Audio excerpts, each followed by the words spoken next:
Ignition sequence starts. 6, 5, 4, 3, 2, 1, 0. Liftoff. We have a liftoff.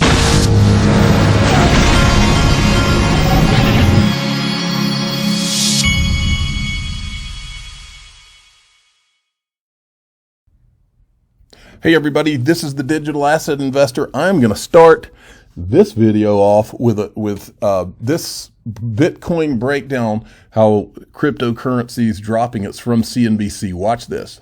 Seymour, if these two evangelists in Dorsey and Wood can convince Elon Musk even an iota back to Bitcoin or other crypto, I mean, that could have a major impact. It could. It's also, really troubling for an asset class to be so reliant against the whims of someone that's ultimately really been known to say almost anything. So it's a little troubling. I will say, I think, some of the dynamics around the asset class, especially around Bitcoin and even broader crypto, nothing has changed, right? So if you really believe that the reasons that people were bullish on the way up were intact, I don't think that there's anything that's changed, especially, not central banks, fiat currencies, and all the dynamics around kind of, global digital payments and blockchain.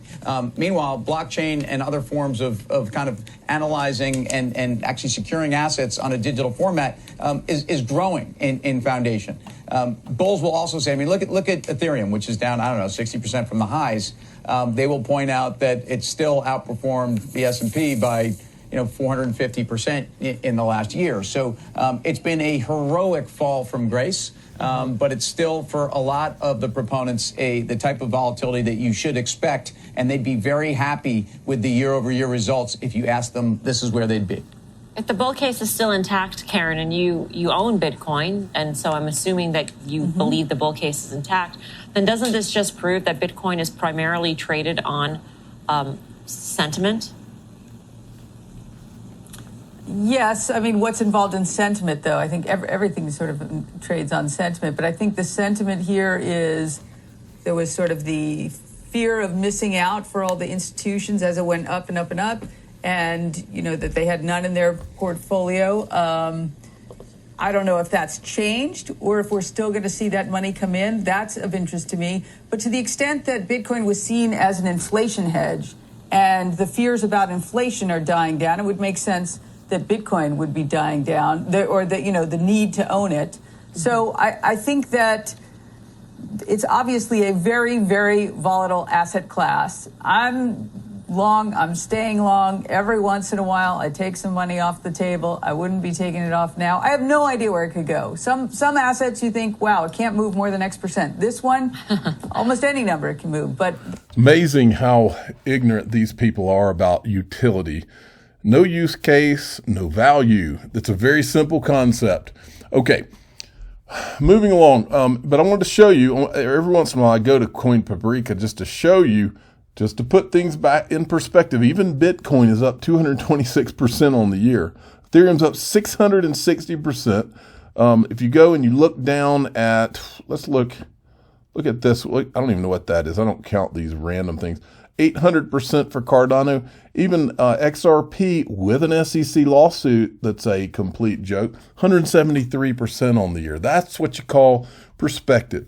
Now, today, Flare came out with what they call Songbird, and the cancel culture is already out there telling all of us that have been saying anything that's negative at all about Flare that we're done for and all this stuff. Well, I hope those I hope people that stake their entire claim to one thing only, I hope they're prepared for anything, because things can go wrong with anything.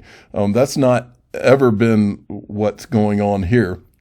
And I can promise you I'll be around, and there's a reason for that. I'm one persistent son of a you-know-what. I don't quit. I don't back down from the cancel culture, and it's a very simple reason. anybody who wants to cancel you is not very confident in their position ultimately. And so I don't play that game. So what I do is I talk about common sense things that I know my audience will be concerned about. And I'll say all of this by telling you, listen, I completely support everything Flair's doing. I think that Flair's gotten great support from everybody in XRP land and otherwise. I think Flair, I feel it's almost impossible for it not to be better than Ethereum because proof of work doesn't work. I'm all for it, but that doesn't mean that I'm not going to tell you the truth about the things that disappoint me, just like they disappoint a lot of people listening to my voice when they come up. So today, when this first came out, now remember what we were told. We were told end of June, plus or minus 2 weeks. If you don't remember, I will show it to you. I'll show you that in a minute. Here it is.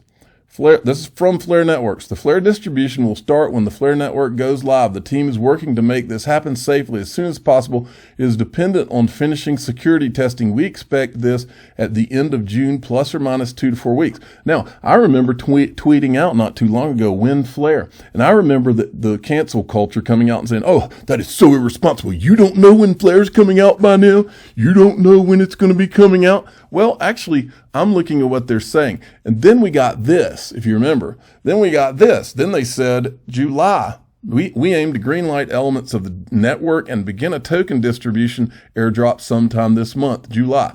Okay? So then we got that. And look, fine, okay? Fine.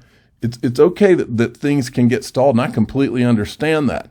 And that's fine, and I don't have a problem with that. What I have a problem with is then sending out all the goons to act like people like us who are disappointed that we were told one thing and then it doesn't happen are somehow supposed to be canceled and can't talk about that.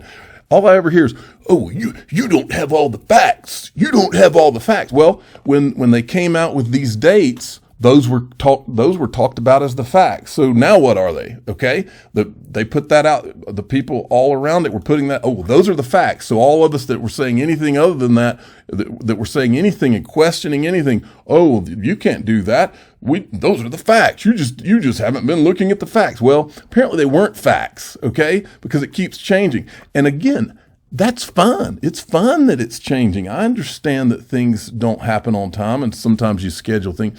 That's not the point. The point is that everything's a moving target right now. And so there's nothing wrong with a lot of us out here asking questions and in some instances being critical. This wasn't me right here. Look at this. XRP Shark says, Flare launch will substantial testing of all. So he's retweeting and he's a little disappointed. But he's being honest here. He's pointing out that now it's pushed off to September, but he's saying better to do it this way and be fully ready. And I agree with that, but that doesn't mean it's not a disappointment. Doesn't mean I can't say it's a disappointment. I can, because I was disappointed, and I know people out there that are listening to me were disappointed too. And it's okay to say it, because the cancel culture does not dictate what you say or feel or think or whatever. And they certainly don't dictate what I say, because I am too old to give a crap. Okay. Now, as we go down here, now, and I want to this is another point. Remember when they gave us all of the cancel culture goons, they came out, oh, you don't have all the facts yet. You can't talk about taxation of the Spark token. Well, guess what? Now that they're going to be issuing this Songbird token, what are they doing? They're going to distribute it in one only. So they're going to do it all up front, the way that we were begging and kicking and screaming about Spark. Now, I'm not saying they're doing this because we were kicking and screaming, but you have to wonder if that had an influence. If I'm in Vegas right now, my money is on black, because they said once only in black, and I've got my money on the fact that they were not willing to catch the hell that they caught about it before. And what that means is, by us not listening to the cancel culture, this right here, there's a good chance that all of the kicking and screaming about taxation was because of what we said out here, and that they're responding to that. And that's a good thing. Okay. Now, I want you to hear from, this is from the official cool guy of the Digital Asset Investor channel, and he says kind of what I'm saying here, and it's just common sense. The guy's disappointed. It doesn't mean he doesn't support what they're doing. He's just disappointed, and he's talking about it, which is totally okay, because he's cool, and he doesn't care about the cancel culture either. All right, got to get this out of the way. Flair, we appreciate what you're doing. We're excited for what you're doing. For all the sensitive people who can't take a joke. But this, no es un chiste. This is not a joke. Su comunicación es muy malo. The communication is very bad. First you say it's dropping end of June, plus or minus 2 to 4 weeks. Did you mean months? Then you give us options about the drop and then take them away. I love what you're doing. Enhancing testing and security. But just think a little before you announce this stuff and get everybody excited. You just gotta think, the 24-hour rule. Don't make a decision. Wait, think about it. Is this a smart idea? Come on. Okay, so I think that's enough of that. But look, I, as well as the official cool guy of the Digital Asset Investor channel, we wish them all the luck in the world, and we want it to do. Why wouldn't we want it to do well? It's going to do well for us. I'm going to briefly go back to this. So for every 1 XRP that was held at the time of the snapshot, you'll get 0.15 SGB will be the tokens called Songbird. They're launching the tested core protocol. Let me go back up. Introducing Songbird, the Canary network for Flare. We're excited to release our updated plans on the development and the launch of Flare. Canary network is an operational blockchain with a defined and hence scarce token supply that is intended to be used to test features that related to the mainnet. And look, here's another thing. I get a lot of criticism about, oh, well, you haven't done the research on Flare and all this. That, let me say this very clearly. That is not what this channel is about. I am not a tech guy. Here's what I'm interested in. Because I'm a wild speculator, remember, I'm interested in how I'm here for investing. And I'm pretty sure most of the people listening to me are here for investing. I am not here to find out the way the spaghetti sauce is made. That is not what this channel is about.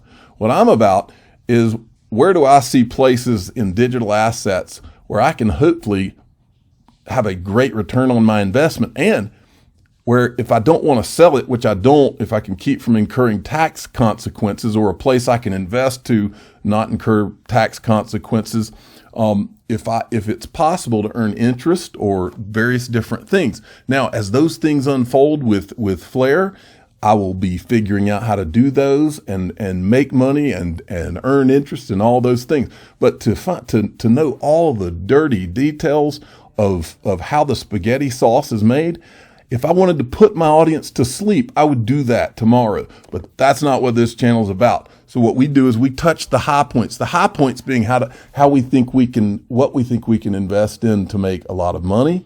I'm not a financial advisor. I just talk about what I'm doing to make money, okay? Or to earn interest, or to have things that I think might be tax advantaged. These are the things we're worried about here, not how the spaghetti sauce is made.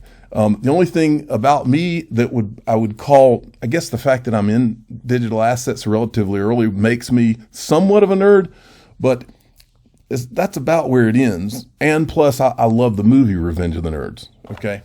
All right. Here we go. Now, this is Jordan Harry. I forgot. I missed showing this video on this channel, so I wanted to show it.